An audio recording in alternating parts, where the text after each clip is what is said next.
নির্বাচন শেষ হওয়ার পরই জাহাঙ্গীরনগর বিশ্ববিদ্যালয়ের ছাত্র সংসদের নির্বাচন হয়েছে, মানে জাকসু নির্বাচন হয়েছে। এবং বিস্ময়কর ঘটনা হলো, মানে অভূতপূর্ব আমি বলবো, আমি জীবনে কখনো এরকম শুনিনি যে কোনো একটা ছাত্র সংসদ নির্বাচনের ভোট গণনা করতে 3 দিন লেগে যায়। 3 দিন ধরে কেবল ভোট গণাই হচ্ছে। এবং এরই মধ্যে এটা এত প্রেশার পড়েছে যারা ভোট গণনা করছিলেন, এটা স্বাভাবিক, ম্যানুয়াল পদ্ধতিতে ভোট গণনা হচ্ছে, কিন্তু তাদের ম্যানুয়াল পদ্ধতিতে কি এর আগে হয় নাই বহু নির্বাচন হয়েছে, তখন কিন্তু এত ঝামেলা হয়নি। এবারে ঝামেলা হচ্ছে এই কারণে তাদের ম্যানুয়াল পদ্ধতিতে ভোট গণনার কোনো প্রস্তুতিই ছিল না। কথা ছিল তারা মেশিনের মাধ্যমে গুনবে, কিন্তু শেষ মুহূর্তে মেশিনের মাধ্যমে গোনা হয়নি, ম্যানুয়াল পদ্ধতিতেই গোনা হচ্ছে। এই যে প্রস্তুতি না থাকার কারণে যে বাড়তি চাপ, এই চাপ সহ্য করতে না পারে একজন শিক্ষকের মৃত্যু পর্যন্ত হয়েছে। জীবনে কখনো শুনেছেন যে ভোট গণনার চাপ সহ্য করতে না পেরে একজন একজন ভোট গণনাকারীর মৃত্যু হতে পারে? উনি বিশ্ববিদ্যালয়ের শিক্ষক, ওনার তো কাজ ভোট গণনা নয়, তারপরে ওনারা স্বতঃস্ফূর্তভাবে এই কাজগুলি করেন। এবং সেই কাজ করতে গিয়ে একটি ইয়াং শিক্ষার্থী, উনি খুবই জনপ্রিয় একজন শিক্ষক ছিলেন, ওনার এই যে মৃত্যুটা, এই মৃত্যুর দায়টা কে নেবে? কাউকে না কাউকে নিতে হবে। আমি মনে করি এর দায়িত্ব সম্পূর্ণ বিশ্ববিদ্যালয়ের কর্তৃপক্ষে নেওয়া উচিত, এবং এই জন্য বিশ্ববিদ্যালয়ের কর্তৃপক্ষের বিরুদ্ধে হত্যা মামলা হওয়া উচিত, আমি এটা মনে করি। আপনারা বিশ্ববিদ্যালয়ের দায়িত্ব নিয়েছেন, নির্বাচনের দায়িত্ব নিয়েছেন, আপনারা কেন একটা নির্বাচন কন্ডাক্ট করতে পারলেন না? কেন পারলেন না ভাই? না পারার তো কোনো অজুহাত এখানে কার্যকর না। আপনি কি বলবেন? আপনি কি এমন কথা আপনার মধ্যে আছে, কি এমন অজুহাত অথবা কি এমন যুক্তি আপনার আছে যে যুক্তির কারণে একজন শিক্ষকের মৃত্যুকে জাস্টিফাই করা যায়? কি এমন যুক্তি আপনার এমন আছে যে মাত্র 11,000 ভোট, এখানে 11,000 ভোটের একটা বিশ্ববিদ্যালয়ে ভোট গণনা করতে 3 দিন লাগানো যায়? কি যুক্তি ভাই বলেন? এবং সেখানে যে অনেক প্রার্থী গুড়ার খুব সমস্যা, তাও কিন্তু না। মানে জাকসু কেন্দ্রীয় সংসদে 25টা পদের প্রতিদ্বন্দ্বিতা করছে মাত্র 177 জন। আহামরি কোনো প্রার্থীও কিন্তু না যে অনেক প্রার্থী অনেক গুনতে হচ্ছে, তাও তো না। তাহলে আপনারা পারলেন না কেন? না পারার মূল কারণটা হলো ওটাই, তাদের কোনো প্রিপারেশনই ছিল না। সব কিছু না, যান্ত্রিকভাবে আপনারা গুনবেন, কিন্তু তারও তো একটা সবসময় কিন্তু একটা আপনার সাপোর্টে কিছু থাকা লাগে, একটা প্ল্যান বি থাকা লাগে, যদি এই কারণে কোনো কারণে এটা বন্ধ হয়ে যায় যেন আমরা ওইটাতে শিফট করতে পারি। কি আপনাদের অল্টারনেটিভ প্ল্যান ছিল? কোনো প্ল্যান ছিল না। মানে এরকম ভয়ঙ্কর ব্যর্থতা আমার জীবনে আমি কখনো দেখিনি। কিন্তু সেটা নিয়ে কি হচ্ছে আবার দেখেন, আরও অনিয়মে কতগুলি মানে সীমা নাই। নির্বাচনের দিনই দেখলাম একজন শিক্ষক উনি কমপ্লেন করছেন যে অমোচনীয় কালি দেওয়া হয়েছে, এটা অমোচনীয় নয়, এমনি উঠে যায়, নর্মাল কালি দেওয়া হচ্ছে। নিশ্চয়ই এটা চুরি হয়েছে, অমোচনীয় কালির জন্য টাকা নিয়ে এটা কম দামি কালি নিয়ে আসছে, চুরি হয়েছে। আবার দেখুন উনি নিজেও মানে নির্বাচনকে বলে যে এই নির্বাচন হচ্ছে না। উনি যখন এটাকে বলছেন তখন একজন শিক্ষক যিনি নির্বাচনের দায়িত্বে ছিলেন এবং গুরুত্বপূর্ণ দায়িত্ব ছিলেন, উনি যখন এগুলো বলছেন তো তার কথা কেউ কর্ণপাত করছে না। এরই মধ্যে এই নির্বাচনের অংশ হিসাবে অনেকগুলি প্রতিষ্ঠান কিন্তু অনেকগুলি সংগঠন কিন্তু নির্বাচনকে বর্জন করেছে। জাতীয়তাবাদী ছাত্রদল তারা নির্বাচন বর্জন করেছে, প্রগতিশীল শিক্ষার্থীদের সম্প্রীতির ঐক্য তারা বর্জন করেছে, ছাত্র ইউনিয়ন, ছাত্র ফ্রন্ট, স্বতন্ত্র, তারপরে এরা অনেকেই কিন্তু নির্বাচনটাকে বর্জন করেছে। কয়েকজন স্বতন্ত্র প্রার্থীও নির্বাচনটাকে বর্জন করেছে। কেন বর্জন করলো? এটা কিন্তু একটা গুরুত্বপূর্ণ বিষয়। বর্জনের এই জিনিস বর্জন করতে হলো কেন? কেবল অনিয়মের কারণে বর্জন করলো নাকি তাদের স্বভাবের কারণে বর্জন করলো? এটাও কিন্তু একটা প্রশ্ন। আমরা এর আগে দেখেছি যে ছাত্রদল নির্বাচন বর্জন করলো কখন? একদম শেষ বেলায় এসে, ভোট শেষ হওয়ার 1 ঘন্টার আগে, ঘন্টাখানেক আগে। অন্যরা প্রায় ওই রকম সময় বর্জন করলো কেন? এই বর্জনের বিষয়টা একটা ছোট্ট একটা নির্বাচন, এই নির্বাচনে এত অঘটন কেন ঘটবে? ঢাকা ইউনিভার্সিটিতে একটি বড় নির্বাচন হয়েছে, অনেক বেশি উত্তেজনা ছিল, এর প্রায় 4 গুণ ভোট ছিল ঢাকা ইউনিভার্সিটিতে। কোথায় সেখানে হলো না কিছু? আপনারা পারলেন না কেন? এই নির্বাচন আমি যখন আজকে এই যখন রেকর্ডিং করছি তখনও পর্যন্ত ভোট গণনা শেষ হয়নি। রাত্র থেকে 11টা-12টা থেকে হবে কি না হবে আল্লাহ জানে।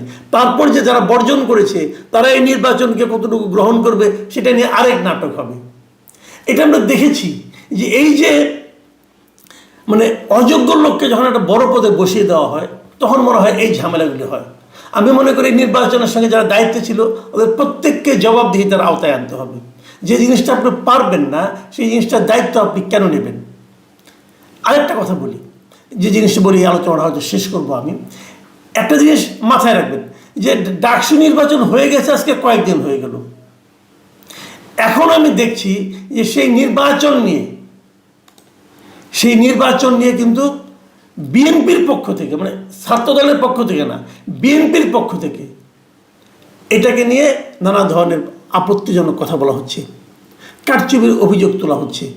বিএনপির এক নেতা, বিএনপির যুবদলের একজন মোনায়েম মুন্না, সে বলেছে যে ডাকসু না, এটা নাকি ইলেকশন ইঞ্জিনিয়ারিংয়ের মাধ্যমে শেখ হাসিনাকেও নাকি হার বানিয়েছে। শেখ হাসিনাকে হার বানালো কেমনে ভাইয়া? একটু বলেন তো, বুঝান তো আমার। শেখ হাসিনা তো ভোট না দিয়েই পাশ করে নিয়েছে। শেখ হাসিনা তো দিনের ভোট রাতে করেছে। শেখ হাসিনা তো আমি এবং ডামির ভোট করেছে।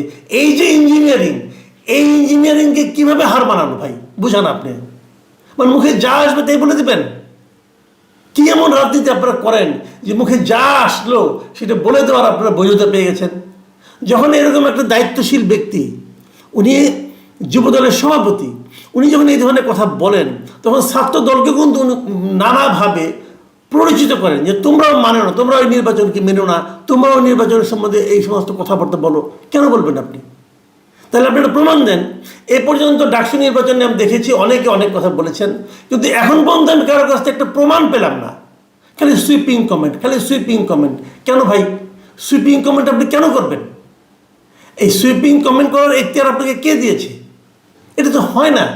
এবং এর মাধ্যমে আপনারা যে স্টুডেন্টদেরকে, মানে আপনাদের যারা ছোট ভাই, তাদেরকে যে প্ররোচিত করছেন যে একটা কিছুকে মানে নিজের পক্ষে না গেলেই সেটাকে অস্বীকার করা, নিজের পক্ষে যায় নাই অতএব নির্বাচন ভালো হয় নাই, এই যে মানসিকতাটা, এটা আমরা আগেও দেখেছি, জাতীয় নির্বাচনেও দেখেছি। তো এই মানসিকতাটা তো গণতান্ত্রিক মানসিকতা নয়।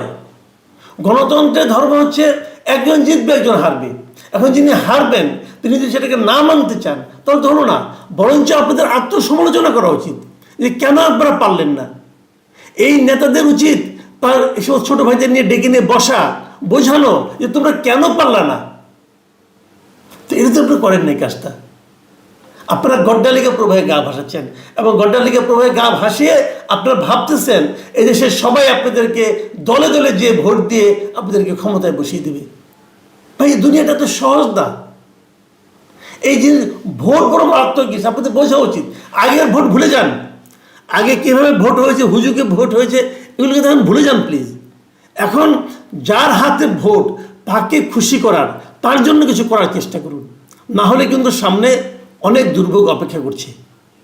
প্রিয় দর্শক, আশা করি আমাদের যারা নাকি লিডার আছেন, যারা নেতা আছেন, তারা বুঝতে শিখবেন যে ক্ষমতার উৎস ওনারা না, ক্ষমতার উৎস জনগণ। নির্বাচনের ফলাফল নিয়ে যে বিশ্লেষণ আমি গত দুদিন ধরে করছিলাম, আজকে শেষ বিশ্লেষণ, মানে এটা নিয়ে আজকে শেষ, এরপর আর ডাকসু নিয়ে কথা বলতে চাই না। আজকে আমি একটা মানে দুটো পয়েন্ট নিয়ে কথা বলবো যেগুলো আগে বলা হয়নি। সেই দুটো পয়েন্টের একটা পয়েন্ট হলো যে ছাত্রদলের যে ভূমিধস পরাজয়, এর পেছনে একটা গুরুত্বপূর্ণ কারণ ব্যাখ্যা করব। আরেকটা জিনিস আমি বলবো, সেটা হলো যে এনসিপির যে ছাত্র সংগঠন, এই যে বাকছাস মানে বাংলাদেশ গণতান্ত্রিক ছাত্র সংসদ, এটা যে একেবারে মানে বানের জলে ভেসে গেছে, এদের যে ভয়াবহ পরিণতি, এবং এই পরিণতি কিভাবে তাদের মূল সংগঠন, যদিও তাদের কাগজে কলমে কোনো সম্পর্ক নেই, তবু সবাই জানে যে তারা আসলে এনসিপিরই মানে সংগঠন, একটা এনসিপির সমর্থনপুষ্ট একটা দল। তাতে এনসিপির কী সমস্যাটা হতে যাচ্ছে এটা নিয়ে একটু আলোচনা করব। প্রথমত আমি ছাত্রদলের যে ভয়াবহ পরাজয়ের পিছনে আরেকটা কারণ আগে উল্লেখ করেছি অনেকবার, ওদের দম্ভ, অহমিকা, কী আর কালকে দু একদিন বলেছি অনেক কিছু। ছাত্রলীগের যে সাপোর্ট ছিল শিবিরের প্রতি সেটাও বলেছি। আজকে আরেকটা কারণ বলি, সেই কারণটা আপনারা একটু ভেবে দেখবেন এই কারণটা হলো, দেখুন বিশ্ববিদ্যালয়ে, বিশেষ করে ঢাকা বিশ্ববিদ্যালয়ে সবচেয়ে বড় সমস্যাটা আওয়ামী লীগ আমলে কী ছিল? সবচেয়ে বড় সমস্যা ছিল যে ছাত্রলীগের একচেটিয়া দাপট, এবং সেই দাপটটা এমন যে কেবল বিরোধী রাজনীতির উপরেই তাদের প্রভাব নয়, সাধারণ যারা ছাত্র তাদের জীবনকেও তারা দুর্বিষহ করে দিয়েছিল। কিভাবে? একটা হলো গণরুম কালচার, আর দ্বিতীয়টা হলো তাদের বিভিন্ন রাজনৈতিক কর্মসূচিতে জোর করে এই স্টুডেন্টদেরকে অংশ নিতে বাধ্য করা। হয়তো কালকে পরীক্ষা, পড়াশোনা করছে, এই সময় যে ধরে নিয়ে আসলো, না আমাদের সঙ্গে মিছিল করতে হবে, এবং মিছিল করতে হতো, নাহলে হল থেকে বের করে দেবে। তো এই যে ছাত্রলীগ এই কাজটা করতো, এর পেছনে আসলে কারণটা কি? মানে ছাত্রলীগের যে গঠনতন্ত্র, তাদের যে আদর্শ, সেখানে কি এগুলি বলা ছিল যে তোমরা এগুলি করবা? বলা ছিল না। মূল সমস্যাটা কোথায় ছিল? মূল সমস্যা হলো তারা ছিল সরকারি দল। তার মানে সরকারি দল হওয়ার কারণে প্রশাসন অথবা সরকার অথবা আইন শৃঙ্খলা রক্ষাকারী বাহিনী যারা আছে সবাই তাদের কথা শুনতো। বাংলাদেশের সরকারি দল যারা করে তারা এই প্র্যাকটিসটা কিন্তু করে থাকে, যে কারণে এটা ছিল একটা সরকারি দল, এবং সরকারি দল হওয়ার কারণে তারা এরকম দাপট দেখাতো, মানুষকে মানুষ মনে করতো না। এই যে সরকারি দল, এই সরকারি দল, এই দুটো শব্দ, এটাকেই ঢাকা বিশ্ববিদ্যালয়ের ছাত্রছাত্রীরা ভয় পেয়েছে। তারা মনে করেছে এখন যেভাবে নির্বাচন হবে ফেব্রুয়ারিতে, কিন্তু এরই মধ্যে আপনি দেখবেন জাতীয় পর্যায়ে বিএনপির নেতা নেত্রীরা যেভাবে নিজেদের বাহাদুরি করে থাকে, কথাবার্তা, তাদের যে বডি ল্যাঙ্গুয়েজ, এটা মনে হয় যে ফেব্রুয়ারিতে পর্যন্ত আসা পর্যন্ত দেরি, তারপরেই তো তারা ক্ষমতায় চলে আসতেছে। এই যে তাদের অতি আত্মবিশ্বাসী আচরণ এবং প্রকাশ, এটা দেখে সবাই ভেবেও নিয়েছে যে হ্যাঁ, তাহলে তো বিএনপি ক্ষমতা আসছে। এখন যদি বিএনপি ক্ষমতায় এসে যায়, তাহলে ছাত্রদল কী হবে? সরকারি ছাত্র সংগঠন হবে, মানে সরকারের আশীর্বাদ পুষ্ট ছাত্র সংগঠন। এখন সরকারের আশীর্বাদ পুষ্ট ছাত্র সংগঠন যদি ঢাকা বিশ্ববিদ্যালয়ের ছাত্র সংসদে থাকে, তাহলে ফেব্রুয়ারির পর থেকে তাদের আচরণটা কী হবে? এটা নিয়ে সাধারণ শিক্ষার্থীদের মধ্যে এক ধরনের আতঙ্ক কাজ করেছে বলে আমার ধারণা। তারা ভেবেছে যে যদি ছাত্র সংসদেও সেই সরকারি দলে আবার আসে, যে সরকারি হোক, এটা আগে ছিল আওয়ামী লীগ সরকার, এবার বিএনপি সরকার, যদি তারাই আবার আসে, তাহলে বোধহয় আমাদেরকে আবার সেই গণরুম কালচারের মধ্যে ঢুকতে হবে, আবার সেই আমাদের উপর তারা প্রভাব বিস্তার করবে, এবং সেই একই জিনিস আমাদেরকে মানে কষ্টকর জীবনযাপনে বাধ্য করবে। এটা একটা কারণ বলে আমি মনে করি। আর দ্বিতীয় যে ইস্যুটা নিয়ে আমি কথা বলতে চাই, সেটা হলো এই নির্বাচনে, দেখুন ডাকসু নির্বাচনের প্রথম দাবিটা আসলে কারা করেছিল বলেন তো? প্রথম দাবিটা করেছিল এই যে আজকে যারা এনসিপি করেন, এই বৈষম্যবিরোধী ছাত্র আন্দোলন, তারাই কিন্তু শুরু থেকেই বলেছিল যে ডাকসু নির্বাচনটা দেওয়া হোক। কারণ তাদের একটা ধারণা ছিল, যেহেতু তারা আন্দোলনের সিপাহসালাহ হিসেবে নিজেদেরকে জাহির করতে পছন্দ করে, এবং তারা বলে থাকে তারাই নাকি হাসিনাকে তাড়িয়েছে, আর কেউ তারাই নাই, এবং তাদের একক কৃতিত্ব এই ছাত্র শক্তি যারা মিলে এরাকানি করেছে, এবং তাদের এই যে একক কৃতিত্বের যে দাবিদার তাদের হওয়ার ব্যাপারটা, তারা সেইখান থেকে মনে করেছিল যে তারা বোধহয় এই ধরনের ডাকসু নির্বাচন হলে তারা বোধহয় খুব ভালো রেজাল্ট করবে, এবং তারা কিন্তু প্রায়ই বলে। কিন্তু এটা যে আসলে সত্য নয়, এটা তারা মানে বারবার বলতে না, এখন নিজের মনের থেকেই তারা বিশ্বাসও করে হয়তো তারাই সব করেছে, আর কেউ কিছু করেনি। এই বিশ্বাসটাও কিন্তু একটা বিপজ্জনক ব্যাপার, এবং সেই বিশ্বাসের কারণে এই বাক্সার যখন নাকি প্যানেল দেয়, এই প্যানেলের মধ্যে অনেক বিদ্রোহী অনেকে দাঁড়িয়ে গিয়েছিল। কিন্তু কেন? তারা মনে করেছিল যে বাক্সাসটা জিতবেই, তো তার সঙ্গে আমরা থাকলে পরে আমরাও তাহলে আমি বিদ্রোহ যদি করি তাও আমার জয়ের একটা সম্ভাবনা আছে, এত আমি জনপ্রিয়।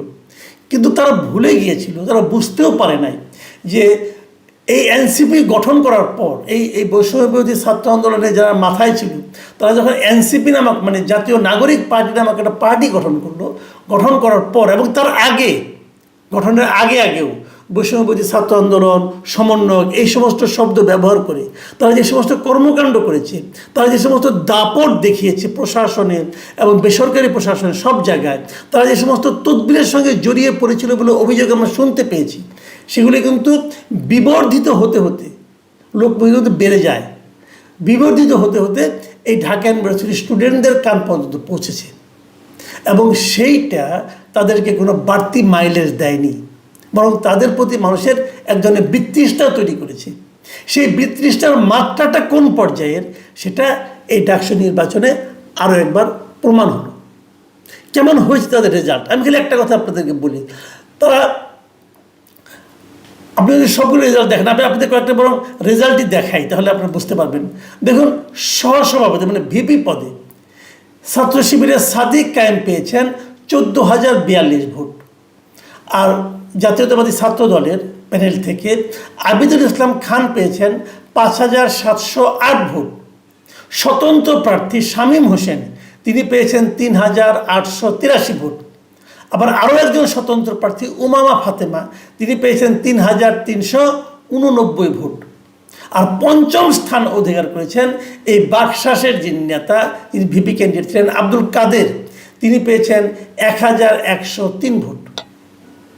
দেখুন, আব্দুল কাদের কিন্তু বৈষম্যবিরোধী আন্দোলনের বড় নেতা ছিলেন এবং হাসিনা বিরোধী আন্দোলনে উনি বড় নেতা ছিলেন। এই বড় নেতার একই পরিণতি। আবার আমরা যদি ইটা ধরি, আপনার সাধারণ সম্পাদকের পদটা ধরি, জিএস যেটা, সেখানে দেখুন ফরহাদ যিনি পাশ করেছেন শিবিরের, তিনি পেয়েছেন 10,794 ভোট। বিএনপির মানে ছাত্রদলের তানভীর পেয়েছেন, তানভীর বাড়ি হামিম পেয়েছেন 5,283 ভোট। আর বামপন্থী প্রতিরোধ পর্ষদ থেকে মেঘমাল্লার বসু পেয়েছেন 4,949 ভোট। আর স্বতন্ত্র প্রার্থী আরাফাত চৌধুরী পেয়েছেন 4,044 ভোট। আর বাকশাসের আবু বাকের মজুমদার পেয়েছেন 2,131 ভোট। মানে স্বতন্ত্র প্রার্থীর চেয়ে অনেক কম ভোট পেয়েছেন, পঞ্চম হয়েছেন। আর আপনার পদে এই মানে এজিএস পদে এই শিবিরের মহিউদ্দিন খান পেয়েছেন 11,772 ভোট। আর বাকশাসের আশরাফ আকাত উনি ষষ্ঠ হয়েছেন, এখানে পঞ্চম হতে পারেন নাই, ষষ্ঠ হয়েছেন, উনি পেয়েছেন মাত্র 900 ভোট। তো এই যে ভয়ঙ্কর অবস্থা এদের, এই ভয়ঙ্কর অবস্থার পেছনে কারণটা কি? কারণটা যেটা বললাম, যে তাদের এই যে ঔদ্ধত্য, তাদের যে কথাবার্তা, তাদের যে ক্ষমতার সঙ্গে ঘনিষ্ঠতা, এটা সাধারণ স্টুডেন্টরা ভালোভাবে নেয়নি। এবং তাদের দুইজন কিন্তু সরকারের সঙ্গেও আছে, সরকারের দুইজন উপদেষ্টা। একজন উপদেষ্টা আবার বাকশাসের প্যানেলের প্রতি, কাদের প্রতি তার সমর্থন জ্ঞাপন করে ফেসবুকে স্ট্যাটাসও দিয়েছিলেন। কাজের কাজ হয়েছে এইটা। এখান থেকে আসলে শিক্ষা নিতে হবে তাদেরকে, যে দেখুন, আপনাকে কেউ একটা বড় পদে বসিয়ে দিলে আপনি বড় হয়ে যান না, বরঞ্চ আপনি বড় কি ছোট এটা আপনার আচরণের মাধ্যমে কিন্তু আপনাকে প্রকাশ করতে হবে। সেই আচরণ আপনারা দেখাতে পারেননি। আমি খুবই আশাবাদী ছিলাম এই নাগরিক পার্টিকে নিয়ে। তারা যে পারেননি, এই জিনিসটা যদি তারা এখনও উপলব্ধি করেন তাহলে ভালো হবে।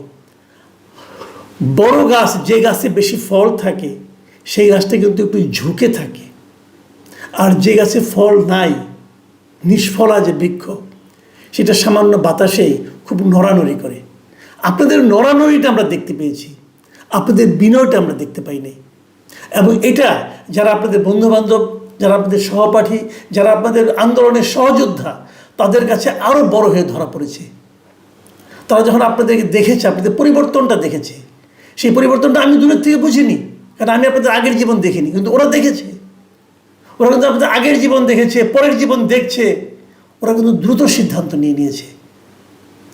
কাজেই আপনি যদি মনে করেন আমি কি করছি কেউ দেখছে না, এটা হয় না, এটা হয় না। এখান থেকে শিক্ষা নেওয়ার আছে। আমি মনে করি এখনও সময় ফুরিয়ে যায়নি। আপনারা একটা নতুন রাজনৈতিক দল করেছেন, আপনাদের বয়স আছে সামনে, আপনারা এখনও শিক্ষা নিন, আপনারা অনেক দূর যেতে পারবেন, এই প্রত্যাশা আপনাদের নিয়ে আমার আছে। প্রিয় দর্শক, প্রত্যেকটা ঘটনা পৃথিবীতে যখন ঘটে, সেই ঘটনা কিন্তু কাউকে না কাউকে কিছু না কিছু শিক্ষা দিয়ে যায়। সমস্যা হলো সেই শিক্ষাটা কেউ বুঝতে পারে আর কেউ বুঝতে পারে না। আবার যারা বুঝতে পারে তাদের মধ্যে কেউ কেউ গ্রহণ করে, কেউ কেউ গ্রহণ করে না। এনসিপির এই নেতৃত্ব কি বুঝবেন, কি গ্রহণ করবেন তাদের ব্যাপার। সচিব ছিলেন, অনেক জুনিয়র কর্মকর্তারা ছিলেন, সবার সামনে উনি প্রকাশ্যে বলেছিলেন যে এই সরকারের 8 জন উপদেষ্টার দুর্নীতির তথ্য তার কাছে আছে এবং সেগুলি উনি ওনার কাছে রাষ্ট্রের যে গোয়েন্দা সংস্থা আছে তাদের কাছ থেকে পেয়েছেন। এই ধরনের কথা উনি বলেছিলেন। সেটা নিয়ে আমরা কালকে কন্টেন্ট করেছিলাম এবং তখনই আমি জানতাম, আমি এই প্রশ্নটা করেছিলাম, যদি সেটা হয়েই থাকবে, ওনার কাছে যদি ইনফরমেশন থাকে তাহলে সেই ইনফরমেশনটা উনি দুদককে কেন দিচ্ছেন না, অথবা সরকারকে কেন দিচ্ছেন না?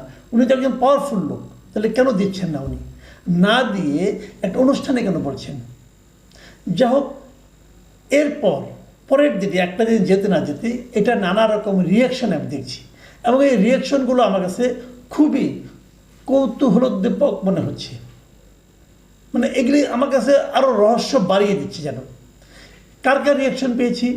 রিয়াকশন পাওয়া গেছে যারা এই অনুষ্ঠানের আয়োজক ছিলেন, যে ওদের যে সমিতিটা ছিল প্রশাসন ক্যাডারের, তারা রিয়াকশন দিয়েছেন, সরকার রিয়াকশন দিয়েছে এবং রিয়াকশন দিয়েছে যেটা আমার কাছে সবচেয়ে মানে রহস্যজনক এবং সবচেয়ে আমার কাছে মানে ইন্টারেস্টিং বলবো আমি, সেটা হলো রিয়াকশন দিয়েছে বিএনপি, মানে বিএনপির মহাসচিব মির্জা ফখরুল ইসলাম আলমগীর।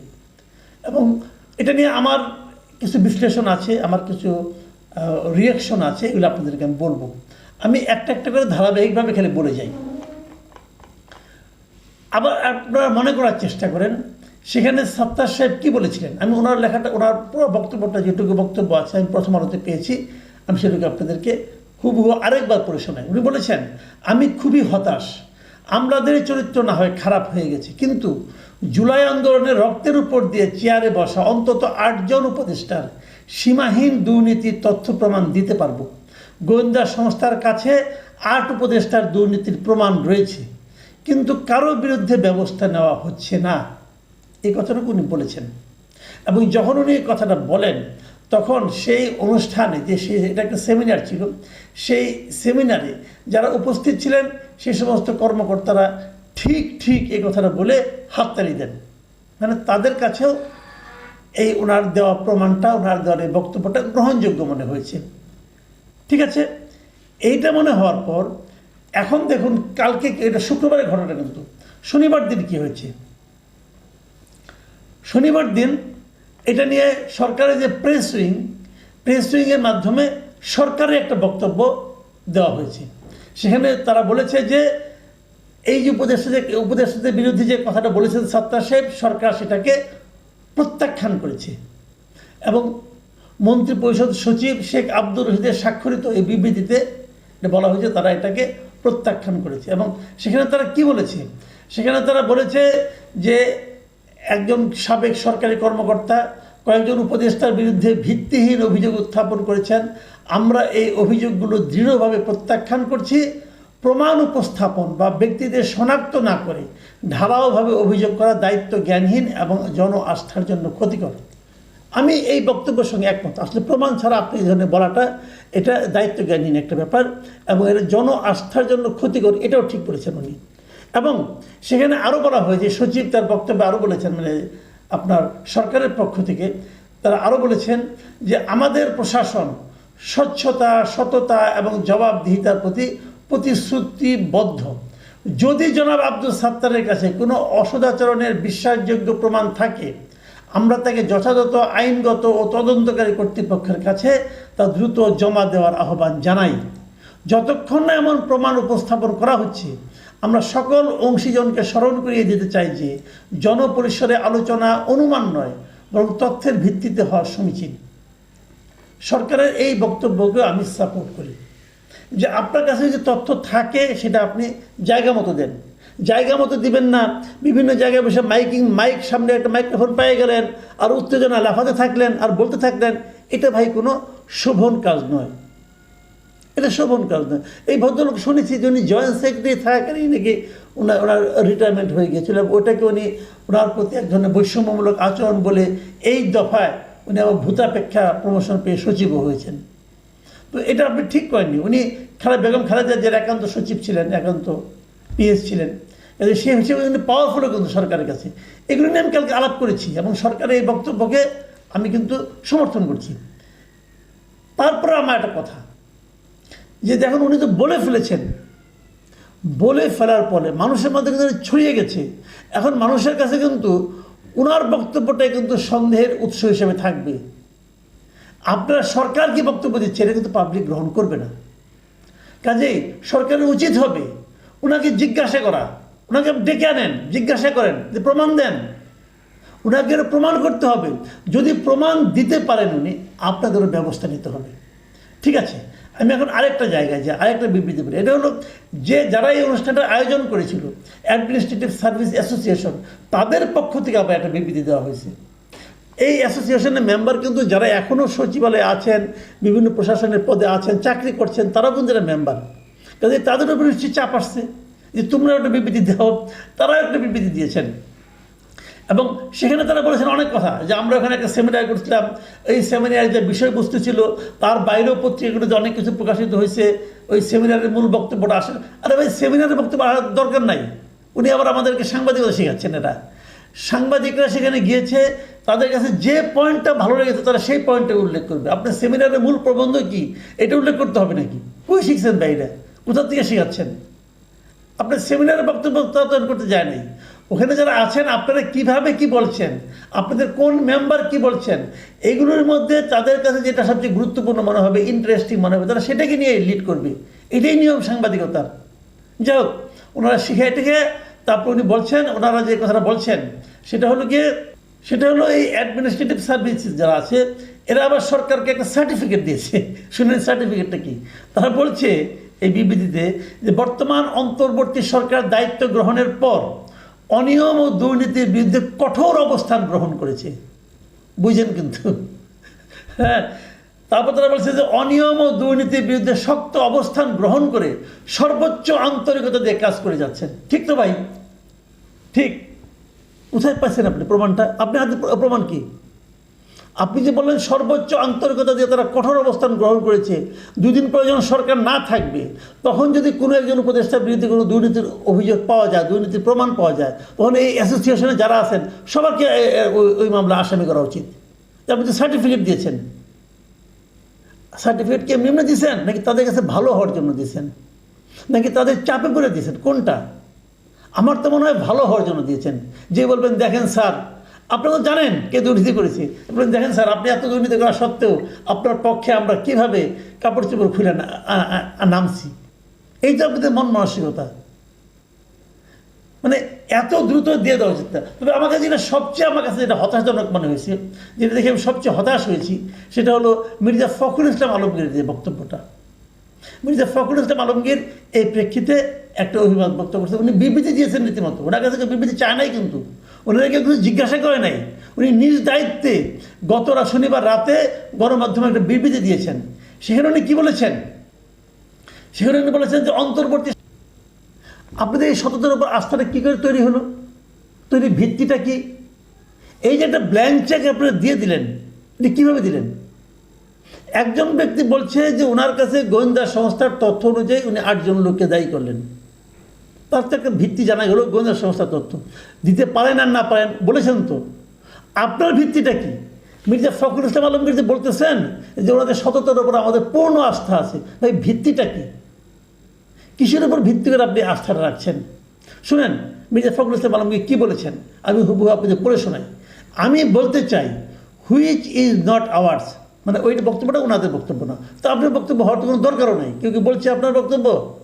হ্যাঁ, ওই ব্যক্তি চেয়ারপারসনের পিএস ছিলেন, তার মানে উনি তো বিএনপি করেন না, উনি তো বিএনপির প্রতিনিধি না, তাই ওনার বক্তব্যকে আপনাদের বক্তব্য হবে এই সন্দেহটা আপনি করছেন কেন?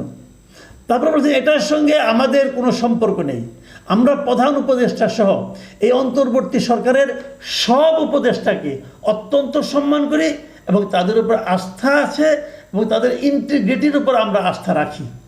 ইন্টিগ্রিটি মানে তাদের সততার উপর আপনি আস্থা রাখেন, ভালো কথা। তার মানে আপনি সার্টিফিকেট দিচ্ছেন যে যারা নাকি এখানে আপনার উপদেষ্টা আছে তাদের ইন্টিগ্রিটির উপর আপনাদের আস্থা আছে, তারা খুবই সৎ ব্যক্তি। আমার বক্তব্য হলো, আপনাদের আগের বক্তব্যটা ওখানে বুঝলাম, মানলাম যে এটা আপনাদের বক্তব্য না, সাত্তারের বক্তব্য, মানলাম এটা আমি। কিন্তু তাদের ইন্টিগ্রিটির উপর আপনার আস্থাটা রাখতেছেন কী হিসাবে? যদি রেখে থাকেন তাহলে বলেন তো, কিছুদিন আগে আপনি 3 জন উপদেষ্টা পদত্যাগ দাবি করছিলেন কেন? তাদের কোন ইন্টিগ্রিটির উপর আপনাদের অনাস্থা ছিল? যে দাবিটা আপনারা কিছুদিন আগে করলেন, ওটা আজকে হঠাৎ করে মিটে গেল কেন? তার মানে সরকার যে ফেব্রুয়ারিতে ইলেকশন দিচ্ছে, আপনারা এতই খুশি হয়েছেন, এখন বলতেছেন যা নিবার নিয়ে যাও, কোনো সমস্যা নাই, ইলেকশনটা খালি দাও। ঘটনাটা কি এটা? শুনেন, আমি একটা কথা বলি, আপনি বিএনপির মহাসচিব, তার মানে মনে করার কোনো কারণ নাই যে বিএনপির পার্টির মালিক আপনি। আপনার পার্টির মালিক হলো দেশের জনগণ। আপনি এই দলটার একটা দায়িত্বে আছেন মাত্র। আপনাকে বুঝতে হবে, আপনি যে কথাটা বলবেন সেই কথাটা জনগণকে কতটুকু টাচ করছে, জনগণের মধ্যে কি প্রতিক্রিয়া তৈরি করছে, এইটা যখন আপনি ফিল করতে পারবেন, তখনই আপনি বুঝবো যে আপনি ওই পদের যোগ্য ব্যক্তি। মির্জা ফখরুল ইসলাম আলমগীর আমার খুবই শ্রদ্ধেয় ব্যক্তি, ওনাকে আমি খুবই পছন্দ করি এই কারণে যে উনি কথা বলেন, অপ্রয়োজনীয় কথা বলেন না। কিন্তু এই কথাটা আপনি একটা অপ্রয়োজনীয় এবং রিস্কি কথা বলেছেন, ঝুঁকিপূর্ণ আপনি দায়িত্ব নিয়েছেন। এখন যদি কোনো একটা উপদেষ্টায় কোনো একটা অপরাধ, কোনো একটা দুর্নীতি খুঁজে পাওয়া যায়, যার অনেক রকম উদাহরণ, অনেক রকম কথা পাবলিক পারসেপশন হিসাবে মানুষের মধ্যে কিন্তু ভেসে বেড়াচ্ছে, আপনি সবগুলো দায়িত্ব নিয়ে নিলেন, আপনি সার্টিফিকেট দিয়ে দিলেন যে ওই লোকটা সৎ। মির্জা ফখরুল ইসলাম আলমগীর, এটা কি আপনার নিজের মনের কথা, কারো চাপের কথা, কেউ আপনাকে যে বলাচ্ছে, নাকি আপনি ভালোবেসে বলেছেন? বলবেন যে আমরা তো এই সরকারকে ভালোবেসে ফেলেছি। ভালোবাসলে কোনো সমস্যা নাই, ভালোবাসার কোনো যুক্তি লাগে না। কিন্তু সেক্ষেত্রে আপনি যদি এইভাবে ভালোবেসে ফেলেন, তখন কিন্তু আবার যখন তাদের কোনো একটা দুর্নীতি প্রমাণ বেরিয়ে আসবে, তখন কিন্তু এই ভালোবাসার এলোক এসে গেছে। একদম অ্যাকুরেট ফিগারটা আমরা জানতে পেরেছি এটা বলবো না, কিন্তু সারা রাত ধরে ভোট গণনা হয়েছে, এক একটা কেন্দ্রের ফলাফল প্রকাশিত হয়েছে, কিন্তু তারপরেও পুরো রাত জুড়েও আমি ভোর 5টা পর্যন্ত যে খবরটা পেয়েছি, তখন পর্যন্ত পুরো ফল পাওয়া যায়নি। তবে ফল না পাওয়া গেলেও ধারাটা বুঝাই গেছে, কারণ ভোটের পার্থক্য এত বেশি যে সেটাকে কভার করা আসলে প্র্যাকটিক্যালি আর সম্ভব না। 8টা কেন্দ্রে ভোট হয়েছে। এই 8টা কেন্দ্রের মধ্যে যেমন কার্জন হল কেন্দ্র, শারীরিক শিক্ষা কেন্দ্র, টিএসসি কেন্দ্র, ভূতত্ত্ব বিভাগ কেন্দ্র, ইউল্যাব স্কুল অ্যান্ড কলেজ কেন্দ্র, এই 5টা কেন্দ্রের মধ্যে, 8টার মধ্যে এই 5টা কেন্দ্রের মধ্যে মোটামুটি ফল পাওয়া গেছে। আর অন্য 3টার ফলও আসছে। এটা হলো সিনেট ভবন কেন্দ্র, উদয়ন স্কুল অ্যান্ড কলেজ কেন্দ্র এবং ঢাকা বিশ্ববিদ্যালয় ক্লাব কেন্দ্র। এগুলো ফল হয়তো কিছুক্ষণের মধ্যে পাওয়া যাবে, কিন্তু আমি যখন এই রেকর্ডিংটা করছি তখন পর্যন্ত পূর্ণাঙ্গ ফল পাইনি। আমি বিভিন্ন মিডিয়া থেকে সংগ্রহ করেছি, কিন্তু পূর্ণাঙ্গ ফল আমি সম্পূর্ণ পাইনি। কিন্তু না, এখন আর অপেক্ষা করার কোনো প্রয়োজন নেই, কারণ বোঝাই যাচ্ছে যে শিবির সমর্থিত যে প্যানেল, তারা পুরো প্যানেল জুড়ে তাদের একটা জয় জয়কার আমি দেখতে পাচ্ছি। আমি খালি এই 5টা কেন্দ্রের কথা বলি, তাহলে বুঝতে পারবেন ডিফারেন্সটা কত। যেমন ভিপি পদে শিবিরের প্রার্থী যে সাদিক কায়েম, তিনি পেয়েছেন 7,516 ভোট, আর ছাত্রদল সমর্থিত প্যানেলের আবিদুল ইসলাম পেয়েছেন 3,653 ভোট। আবার জিএস পদে শিবিরের SM ফরহাদ পেয়েছেন 5,638 ভোট, আর তার সঙ্গে প্রতিদ্বন্দ্বী আছেন প্রতিরোধ পরিষদের মেঘ মল্লার বসু, তিনি পেয়েছেন 3,465 ভোট। মানে ব্যবধানটা এত বেশি যে বোঝাই যাচ্ছে যে শিবির সমর্থিত প্যানেলই জয়লাভ করতে যাচ্ছে ডাকসুতে। এখন এটা মানে ফিগার নিয়ে আলোচনা করা যেতে পারে, কিন্তু সেটা পরে নয় আমরা করব। কিন্তু তার আগে আমি এই যে ফলাফলটা, এটা একটু বিশ্লেষণ করতে চাই যে কেন এমন হলো। এমন হওয়াটা কি অবধারিত ছিল নাকি ছিল না? আমার বিবেচনায় এটাই ফল। এর মধ্যে কিছু কিছু সন্দেহ আছে, কিছু কিছু অভিযোগ আছে। কেউ কেউ বলছেন ইলেকশন ইঞ্জিনিয়ারিং হয়েছে, অনেকে অনেক কথা বলছেন।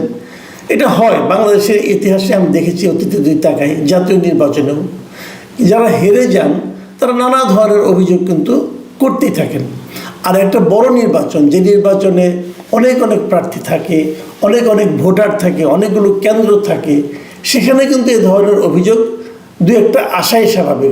অনেক উদাহরণ দিয়ে বলে না যে আপনি যত সতর্কই হন, ভাত যখন খেতে বসবেন দু একটা ভাত কিন্তু প্লেটের আশেপাশে পড়ে যাবে, কিন্তু সেই দু একটা পড়ে যাওয়াটাকে কিন্তু পুরা খাওয়ার যে স্টাইল, যে প্র্যাকটিস, সেটাকে কিন্তু আপনি নির্ধারণ করতে পারবেন না। এখানেও তাই হয়েছে। এখানেও নানা ধরনের অভিযোগ হয়তো আছে, কিন্তু বাস্তবতা হলো, এবং যেটা নাকি আপনাকে মানতেই হবে, তাই হলো শিবির প্যানেলের ভূমিধস জয়। এখন প্রশ্ন উঠতে পারে, এই ছাত্র শিবির একদিন কোথায় ছিল? দেখুন, আমি যখন ঢাকা ইউনিভার্সিটিতে পড়েছি, আমি নিজে অনেকগুলো, আমি খুব ভাগ্যবান বলবো, আমি 4টা ডাকসু নির্বাচনে আমি কিন্তু ভোট দিতে পেরেছি। 4টা, এটি রিয়েলিটি, পেরেছি। কারণ ওই সময়টাতে ডাকসু নির্বাচন নিয়মিত হতো। তো আমি তখন যখন ছিলাম আমরা, তখন কিন্তু ঢাকা বিশ্ববিদ্যালয়ে শিবির ছিল না, এবং শিবিরকে প্রায় নিষিদ্ধের মতোই করে রাখা হয়েছিল। মানে শিবির ছিল, কিন্তু তারা প্রকাশ্যে খুব একটা সক্রিয় থাকতে পারতো না। শেষ দিকে তো একদমই ছিল না, শুরু দিকে কিছু কিছু ছিল, শেষ দিকে একদমই ছিল না। তো এত বছর, প্রায় 3 দশকেরও বেশি সময় একটা ছাত্র সংগঠন প্রকাশ্যে ঢাকা ইউনিভার্সিটিতে রাজনীতি করতে পারতো না। তারপর গত বছর 2024 আওয়ামী লীগের পতনের পর এই দলটা প্রকাশ্যে এলো, এসেই প্রথমবারে এরকম ভূমিধস জয়। কারণটা কি? এই কারণটা কিন্তু খুব গুরুত্বপূর্ণ, আমাদের শিবিরের জন্য গুরুত্বপূর্ণ, যারা শিবিরের বাইরে আছেন তাদের জন্য গুরুত্বপূর্ণ। এই যে ছাত্র সংগঠনগুলো, এদের প্রত্যেকেরই কিন্তু একটা রাজনৈতিক দলের সঙ্গে সম্পৃক্ততা আছে। শিবিরের সম্পৃক্ততা জামাতের সঙ্গে, ছাত্র দলের সম্পৃক্ততা বিএনপির সঙ্গে, বাম সংগঠনগুলো, ছোটো ছোটো সংগঠনের এক এক দলের সঙ্গে তাদের একটা সম্পৃক্ততা কিন্তু আছে। এখন এই যে রেজাল্ট, ডাকসু রেজাল্ট, এটা কি জাতীয় নির্বাচনের প্রভাব ফেলবে, অথবা জাতীয় নির্বাচনেও কি তাদের এমন অবস্থা বলে ধরে নিতে হবে? এই আলোচনাটা কিন্তু আগামী দিনগুলিতে আসবে। তবে প্রথমে ওই কথাটা বলে নেই যে পুরো 3 দশকের বেশি সময় ক্যাম্পাসে নিষিদ্ধ থাকার পরেও একটা ছাত্র সংগঠনের এমন সমর্থনটা কবে হলো, কিভাবে হলো, এটা কিন্তু আমি মনে করি সবার জন্য গুরুত্বপূর্ণ। আমি যেটা বলবো, এটা কি ছাত্র শিবিরের সাফল্য নাকি অন্যদের ব্যর্থতা? এই জায়গাটা কিন্তু খুব ঠান্ডা মাথায় বুঝতে হবে। অন্য সবাই হইচই করেছে, নিজেদের অবস্থান জানান দিয়েছে, নিজেদের মধ্যে এক ধরনের বাহাদুরি ছিল। শিবির কিন্তু সেই ক্ষেত্রে তুলনামূলকভাবে বিনয়ী ছিল, এবং বিনয়ী থেকে তারা ছাত্রদেরকে নিজেদের দিকে আকর্ষণ করতে পেরেছে, অথবা তারা স্টুডেন্টদের মন জয় করতে পেরেছে। আবার ধরুন, অনেকে বলে যে শিবিরের মধ্যে এক ধরনের, মানে আপনার মেয়েদের ব্যাপারে এক ধরনের লিমিটেশনস আছে, মেয়েদের পর্দার ব্যাপারে, অমুক ব্যাপারে, সমস্ত ব্যাপারে কিন্তু বলা হয়ে থাকে। সেই বিবেচনায় অনেকে মনে করতো, অনেকে হিসাব করে দেখিয়ে দিত যে মেয়েদের হলে নাকি তাদের কোনো ভোট নেই। কিন্তু আমি এটাও দেখলাম যে মেয়েদের রোকেয়া হলেও তারা কিন্তু বিশাল ব্যবধানে বিজয়ী হয়েছে। এই যে বিজয়গুলো শিবিরের কোন কর্মকাণ্ডের কারণে এই স্টুডেন্টরা, ঢাকা ইউনিভার্সিটির স্টুডেন্টরা তাদের প্রতি আকর্ষিত হলো, এটা নিয়ে কিন্তু আগামীতে বিশ্লেষণ অনেকে হয়তো করবেন।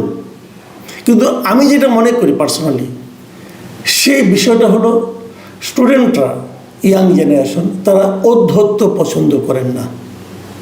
আমি যেটা বুঝি, আপনি ভাব নেবেন, আপনি ধমক দেবেন, তারা সেটা পছন্দ করবে না। এটা হলো মূল বিষয়। আপনি বিনয়ী থাকবেন, আপনি কেবল নির্বাচনের আগের 3-4 দিন বিনয়ী হয়ে গেলেন, সবার সঙ্গে হাত ধরে হাত আর ছাড়লেন না হ্যান্ডশেক করতে করতে, এটা না।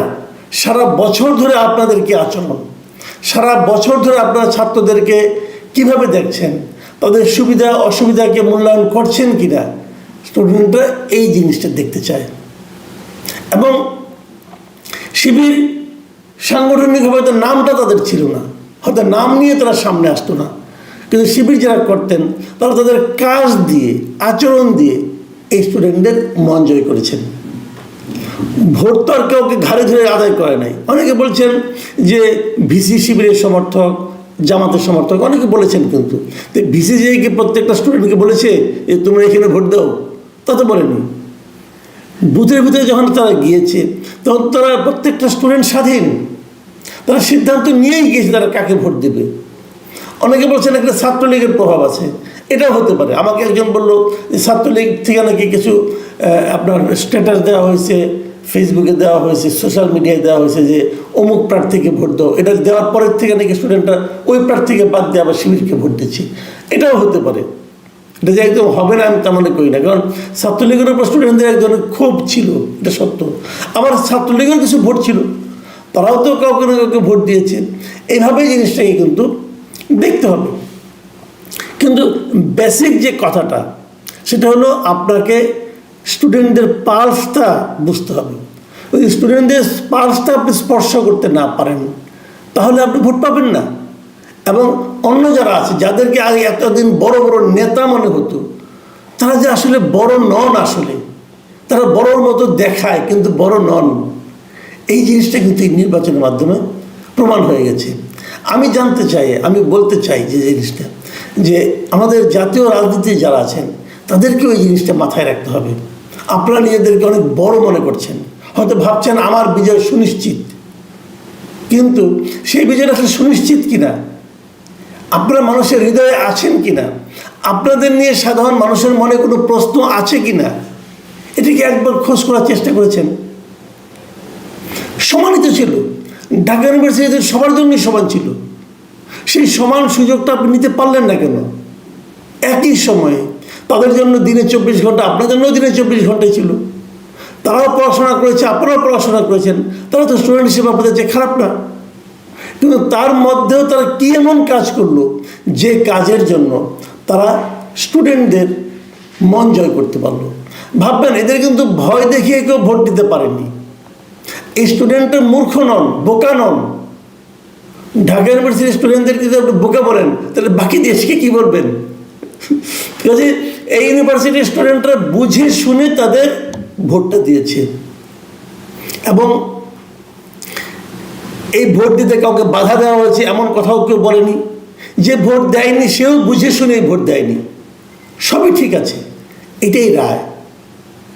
আমি ছাত্রদলের যে জিএস ক্যান্ডিডেট তাকে দেখলাম, সে স্টুডেন্টদের রায় মেনে নিয়েছেন। আমি মনে করি এটাও একটা স্পোর্টিং অ্যাটিটিউড, এটাই হওয়া উচিত। আপনারা পারেন নাই, এটাই বাস্তবতা। আপনারা স্টুডেন্টদের মনের মধ্যে ঢুকতে পারেন না, মন জয় করতে পারেন না, এটাই বাস্তবতা। এই বাস্তবতাকে মেনে নিতে হবে।